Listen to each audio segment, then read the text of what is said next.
Hello mga kabarya, welcome na naman dito sa channel natin, Altcoins PH 1611. Now, 25 centimo, 1983. Ito yung barya na hawak natin. So, 25 centavo na 1983. So, ito yung titingnan natin, yung value. Kaso, yung barya na nakuha natin, na-collect. So, not in good condition, pero at least may hawak tayo sa ganitong klaseng barya. So, naabutan ko pa to na klase na barya. Now, diretso tayo. 25 centavo na 1983. Dito muna tayo kay allnomis.com. So, dito kay allnomis.com. 25 centavo na 1983. May value quotation dito si allnomis.com. So, diretso tayo sa kaniyang value appraisal. So, dito kay allnomis, pag extra fine, 0.15 US dollar. Pag uncirculated, ito yung 1 US dollar.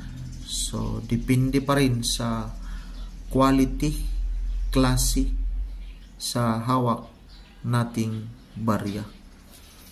Pero dito kay may nakita kasi tayo dito, may mataas na selling value dito kay eBay. So again, 25 centimo 1983. Dito may 671.55 centavo. 671 pesos 0.55 centavo mga kabarya. May 16 Canadian dollar. Pero dito eBay, so 671 pesos. So maganda yung barya niya. So 1983 Juan Luna.